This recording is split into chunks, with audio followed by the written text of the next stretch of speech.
El cuchillo en mi mano temblaba, pero no por miedo, sino por el peso de tantos años de silencio.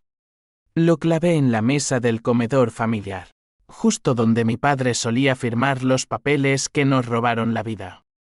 Esto es por el abuelo, susurré, y el grito de mi madre fue el primer eco de la tormenta que desataría.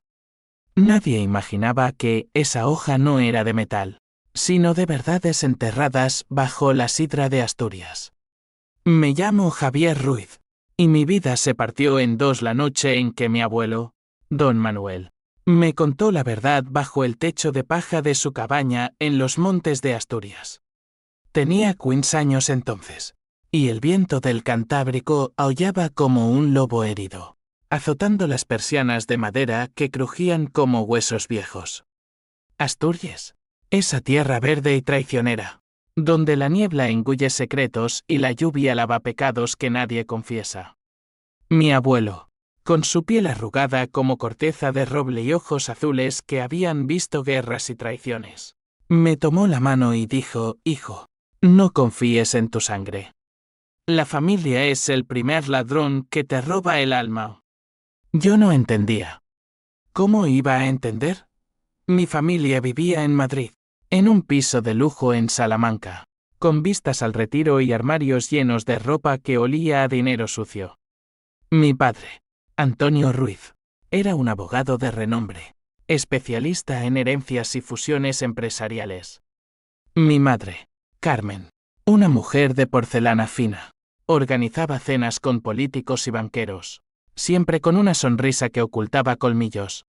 Y mis hermanos, Elena, la mayor, una ejecutiva implacable en una multinacional farmacéutica, y Marcos, el pequeño, un estudiante de derecho que idolatraba a papá como a un dios. Yo era el mediano, el invisible, el que se perdía en las sombras de sus ambiciones.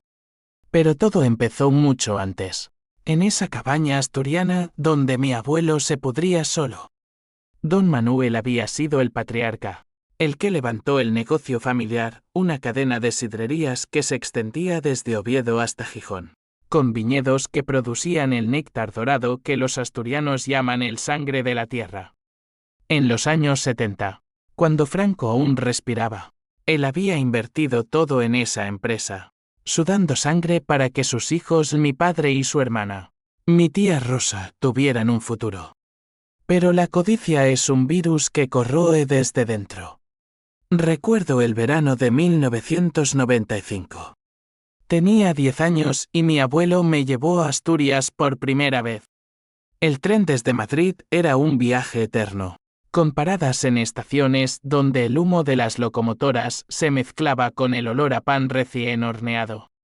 Llegamos a su casa Solarllega, un caserío de piedra gris enclavado en un valle cerca de Cangas del Narcea, rodeado de manzanos retorcidos y vacas que mugían como almas en pena.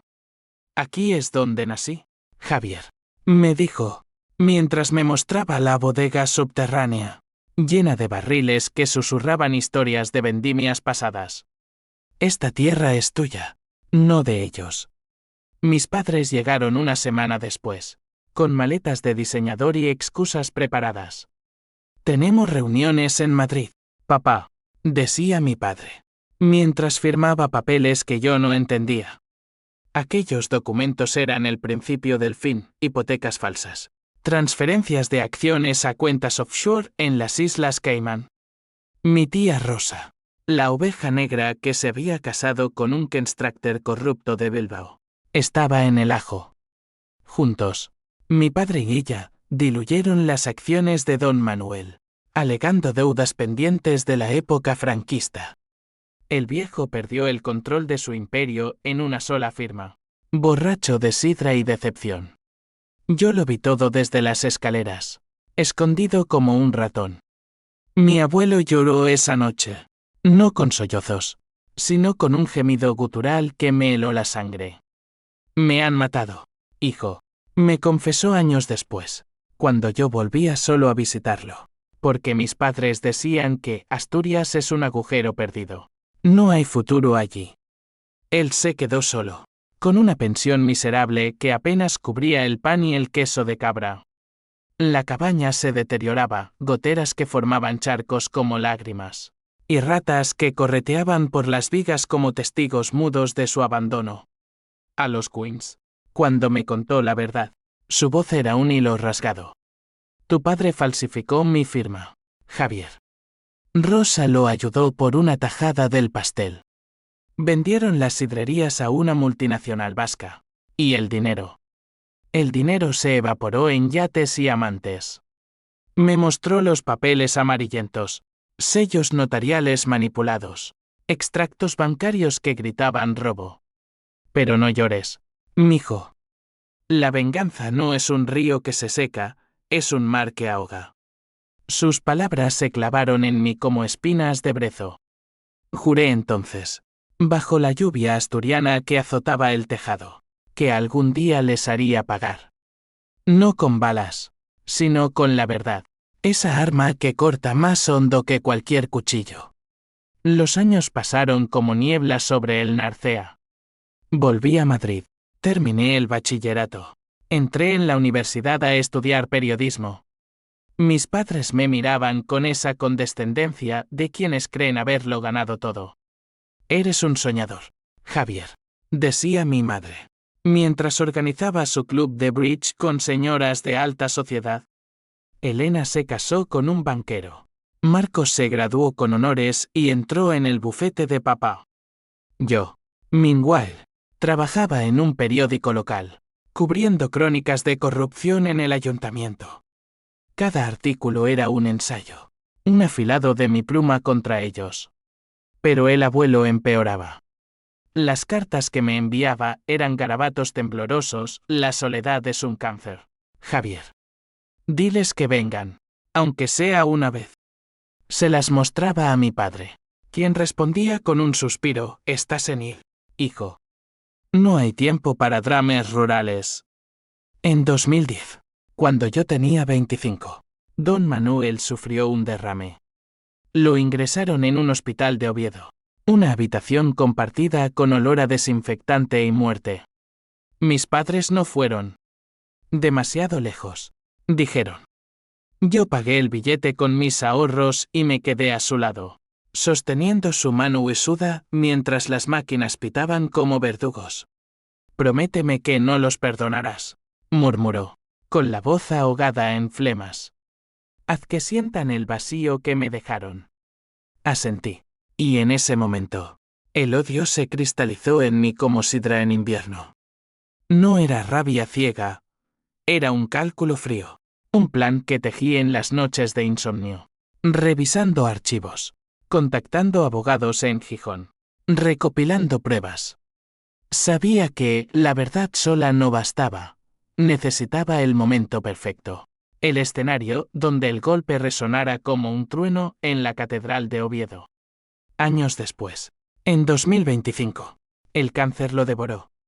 Me llamó desde la cama de un asilo barato en Luarca, donde lo habían metido porque no podía valerse solo. Ven, Javier. Es hora. Su voz era un eco, pero en ella oí el mandato final. Organicé el traslado a Madrid para el entierro, insistiendo en que toda la familia asistiera. Es lo último que pedirá, les dije, y accedieron, más por las apariencias que por amor. El funeral sería en el cementerio de la Almudena, bajo un cielo de plomo que prometía tormenta. Pero yo tenía mi propio ritual preparado, una carpeta negra, llena de documentos, fotos y grabaciones que destrozarían su fachada de familia perfecta.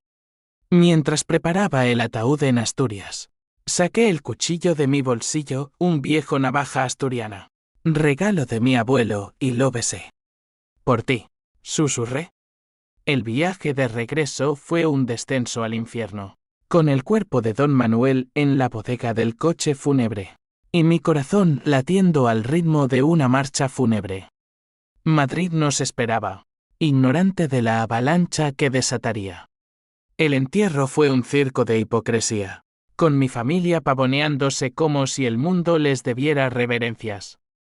Llegamos a Madrid bajo una llovizna fina que empapaba los abrigos de lana italiana y las lágrimas falsas. El tanatorio olía a lirios marchitos y a promesas rotas. Mi padre, con su traje Armani impecable, estrechaba manos de colegas abogados, murmurando mi suegro era un gran hombre, un pionero.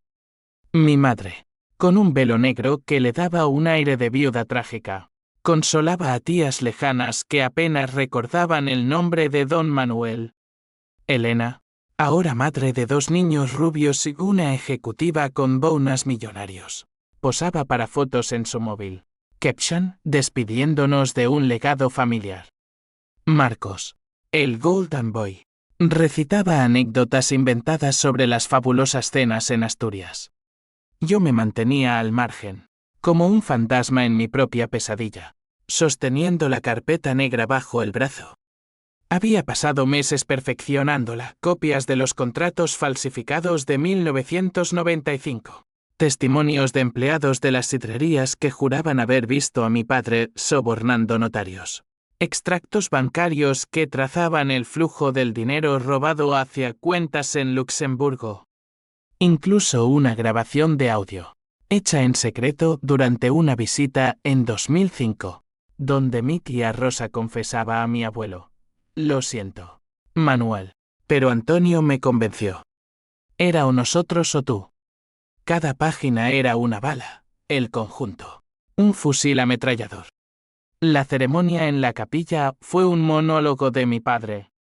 Subió al podio, con voz grave de actor de telenovela, y habló de la resiliencia asturiana, de un hombre que nos enseñó el valor del trabajo duro. Omitió cómo ese trabajo duro financió su ático en La Moraleja. Como las sidrerías vendidas baratos se convirtieron en resorts de lujo para turistas ricos. Yo apreté los puños hasta que las uñas se clavaron en las palmas, sintiendo la bilis subir por mi garganta. ¿Cómo podían mirarse al espejo cada mañana sin que se rompiera? Después del responso, nos reunimos en la casa familiar, ese mausoleo de mármol en el barrio de Chamartín donde crecí odiando las alfombras persas que pagó la sangre de mi abuelo. La mesa del comedor estaba cargada de jamón ibérico, queso manchego y botellas de Rioja, nada de sidra asturiana, por supuesto. Conversaciones triviales fluían como vino. Elena hablaba de su ascenso, Marcos de su novia influencer, mi madre de una gala benéfica. Mi padre, con una copa en la mano, me miró y dijo: Javier, ¿vendrás a la cena de mañana? Hay un socio que busca a un periodista con tu talento. Ahí fue cuando lo hice. Me levanté, el cuchillo invisible en mi alma, y saqué la carpeta. Antes de brindar por el legado, dije, con voz calmada como el mar antes del tsunami, hay algo que el abuelo quiso que supierais. El silencio cayó como una guillotina. Abrí la carpeta y proyecté las primeras páginas en la pantalla del salón, conectada a mi portátil. Un escaneo del contrato de 1995, con la firma falsificada de don Manuel destacada en rojo.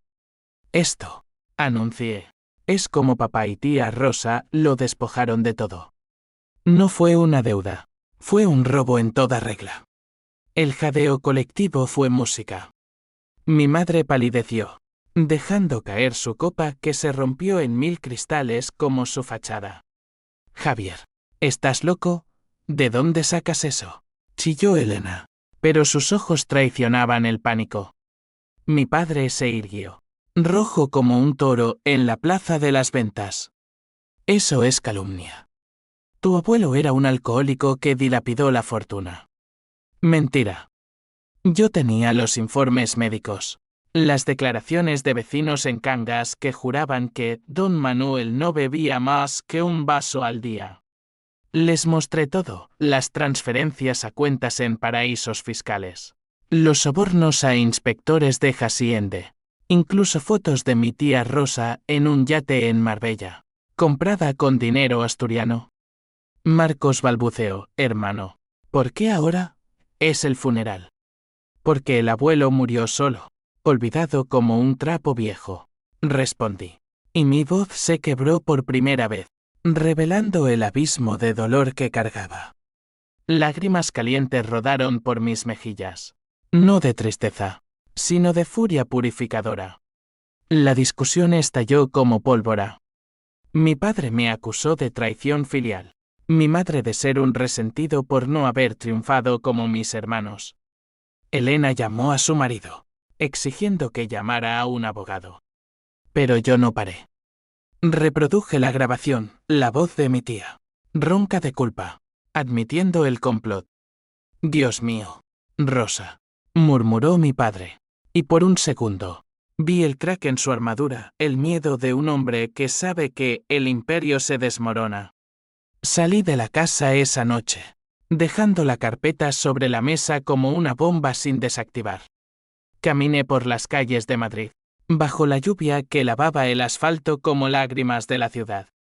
Mi teléfono vibraba con mensajes, amenazas de mi padre, súplicas de mi madre, silencios de mis hermanos.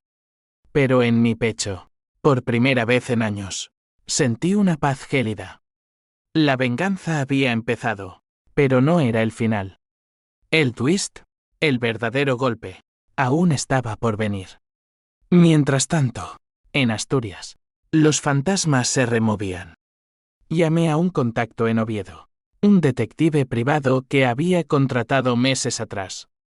Adelante con el plan B, le dije. Mañana, la prensa sabría. Mañana, su mundo de mentiras se evaporaría como niebla al sol. La mañana después del entierro amaneció con un sol traicionero que se filtraba por las persianas de mi apartamento en Malasaña. Un cuchitril lleno de libros y recortes de periódico que olía a café quemado y a rencor acumulado. No dormí. En su lugar, revisé los correos electrónicos, confirmaciones de editores en El País y La Vanguardia, interesados en una exclusiva sobre corrupción familiar en el sector agroalimentario. Les había enviado teasers anónimos semanas atrás, pero ahora, con el funeral como catalizador, era hora de soltar el torrente. Mi teléfono era un campo minado. Mensajes de mi familia, mi padre exigiendo una reunión para aclarar malentendidos. Mi madre enviando fotos antiguas de Don Manuel con bebés en brazos, como si la nostalgia pudiera borrar el veneno. Elena, estás destruyendo todo por un viejo loco. Piensa en los niños. Marcos, el más astuto, intentó el acercamiento, hablemos. Javi. Sé que estás herido, pero hay formas legales. Rey. Una risa seca que resonó en las paredes desnudas. Legales, ellos, que habían torcido la ley como alambres para sus fines. Salí a la calle, compré un bocadillo de calamares en una freiduría y caminé hacia el Retiro, donde solía ir de niño con mi abuelo en visitas fugaces. Los patos nadaban en el estanque, indiferentes al drama humano, y por un momento, envidié su simplicidad. Pero el odio es un ancla que te hunde, y yo estaba listo para arrastrarlos conmigo. Llamé a mi contacto en Asturias, Pedro, el detective, un tipo curtido de 50 años, con bigote espeso y cicatrices de minas abandonadas. Los documentos están listos para la fiscalía, dijo. La entrevista con el notario corrupto. Grabada en limpio. Procedo. Sí, respondí. Y colgué. El plan era meticuloso, no solo revelar el robo, sino exponer cómo ese dinero sucio había financiado campañas políticas. Mi padre no era solo un abogado, había asesorado a alcaldes en tramas de urbanismo en la costa asturiana, vendiendo terrenos que pertenecían a las sidrerías familiares. Don Manuel lo sabía, y por eso lo aislaron, etiquetándolo de paranoico. La verdad era que el viejo había intentado denunciarlos en 2000, pero las pruebas desaparecieron en un incendio conveniente en su cabaña. Regresé a la casa familiar esa tarde, convocado por mi padre en un intento de cese al fuego. La puerta se abrió con un clic que sonó a trampa. Entré al salón, donde ellos estaban sentados como en un juicio, padre al frente, madre a su lado con un pañuelo arrugado. Elena y Marcos en los flancos como guardaespaldas. Tía Rosa no vino, había huido a Bilbao, pero su sombra planeaba en las fotos familiares. Javier, siéntate, ordenó mi padre, señalando una silla como a un reo. Obedecí, pero con la carpeta en la mano. Esto no es un juego. Esas acusaciones pueden arruinar reputaciones. Reputaciones construidas sobre tumbas. Replicé. El abuelo murió solo porque vosotros lo exprimisteis hasta la médula. Mi madre intervino. Con voz trémula, éramos jóvenes. Javier. Tu abuelo era terco. No quería modernizar el negocio. Lo hicimos por el bien de todos. ¿Por el bien? Expliqué. Con calma quirúrgica. Como el bien significó que don Manuel pasara sus últimos años comiendo sopa de sobre en una pensiana de 400 euros al mes. Mientras ellos compraban segundas residencias en Sotogrande. Mostré los emails hackeados, sí. Pagué a un informático freelance por eso. Donde mi padre instruía a mi tía, elimina cualquier rastro. El viejo no dirá nada si lo dejamos seco. El silencio fue ensordecedor. Elena sollozó. Marcos miró al suelo. ¿Y mi padre? Mi padre envejeció 10 años en un minuto. Su rostro surcado por grietas de culpa. ¿Por qué no nos lo dijiste antes?, preguntó mi madre. Y su voz era un lamento genuino por primera vez. Porque el perdón es para los débiles, pensé. En cambio, dije, porque quería veros enterrarlo con vuestras mentiras intactas. La confesión los rompió. Mi padre admitió, en un arrebato, fue un error, pero lo corregimos. Te dimos una educación, un techo. Me disteis migajas, escupí. El abuelo me dio una herencia, la verdad. Salí de allí con el alma en llamas, pero el verdadero fuego se encendió esa noche. A las 8 p.m. Mi artículo salió en El País, el robo familiar que devoró un imperio asturiano, la historia de don Manuel Ruiz. Detalles anónimos al principio, pero con pistas que apuntaban directo a ellos. Las redes explotaron. Robo asturiano Chanding. Tuiteros furiosos clamando justicia. Ex empleados de las sidrerías contactándome con más pruebas. Mi padre me llamó a las 11. Ebrio, has matado a la familia. Javier. Eres un monstruo. Dormí poco, soñando con la cabaña en llamas. Pero al amanecer, el twist empezó a gestarse. Un email anónimo, sé lo que hiciste en 1995.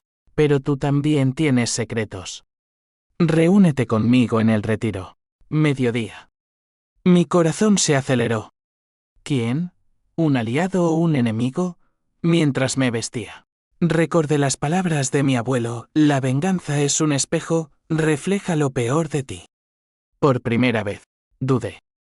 ¿Y si el abismo me había consumido? El mediodía en el retiro era un caos de turistas y enamorados, con el sol filtrándose a través de las hojas de plataneros como cuchillos dorados. Me senté en un banco cerca del estanque. La carpeta ahora un peso muerto en mi mochila, vigilando las caras anónimas. ¿Quién podía saber de mis secretos? Yo no tenía ninguno. Mi vida era un libro abierto de rencor puro. O eso creía. Una mujer se acercó, cuarentona, con cabello corto teñido de rojo y ojos que brillaban con astucia felina. Javier Ruiz, dijo, no como pregunta, sino como sentencia. Se sentó a mi lado, oliendo a tabaco y a mar Cantábrico. Soy Lola, sobrina de tu tía Rosa. La que se quedó en Asturias. La que nadie menciona. El nombre me golpeó como un mazazo. Lola, la hija ilegítima de mi tía.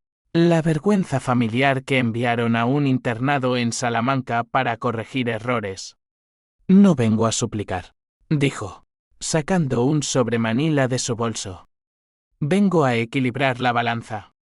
Dentro. Fotos, yo. A los 18. Firmando un poder notarial para mi padre. Esto es de cuando ayudaste a vender la última parcela de los viñedos. Dijiste que era para pagar deudas médicas del abuelo, pero el dinero fue a tu cuenta personal. 50.000 euros, Javier. ¿Los gastaste en tu carrera? ¿O en putas y cocaína en las noches de Madrid? El mundo se inclinó. Recordé esa noche, ebrio de sidra y rabia. Mi padre me convenció de firmar por el bien del viejo. Me dio el cheque como ayuda para estudios. Pero era sangre en mis manos. Lo usé para mudarme. Para empezar de cero lejos de ellos. ¿Era yo tan culpable como ellos? No lo entiendes. Balbuceé. Era joven. Manipulado. Lola río. Amarga. Todos lo somos.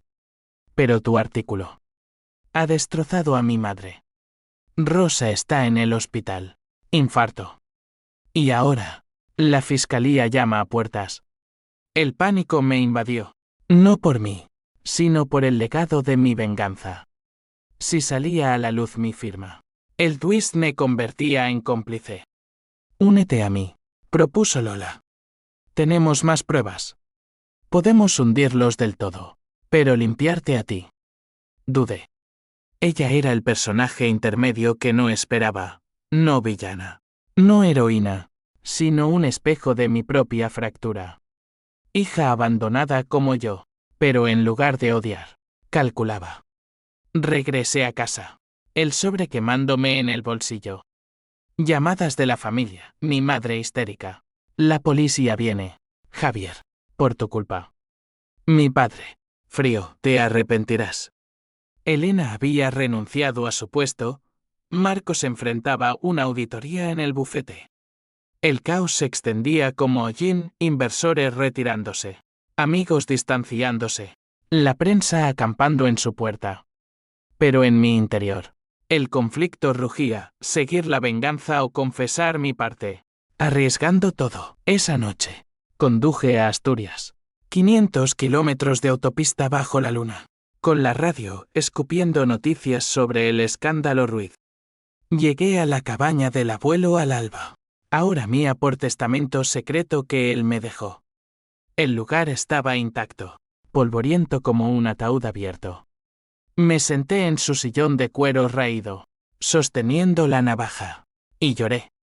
No por ellos, sino por el niño que fui, traicionado por la sangre que me corría por las venas. El odio era adictivo, pero la culpa, corrosiva. Lola me llamó, he hablado con la fiscalía. Puedo testificar por ti, decir que fuiste coaccionado. Acepté, pero con un plan propio. Volvería a Madrid y soltaría la segunda ola, no solo el robo, sino como mi padre usó el dinero para financiar una red de prostitución encubierta en clubs de lavapiés, con testigos que yo había contactado. El clímax se acercaba, pero con mi secreto colgando como una espada de Damocles. En el camino de regreso, el twist se reveló por completo, un mensaje de voz de mi abuelo, grabado antes de morir, que Lola me envió.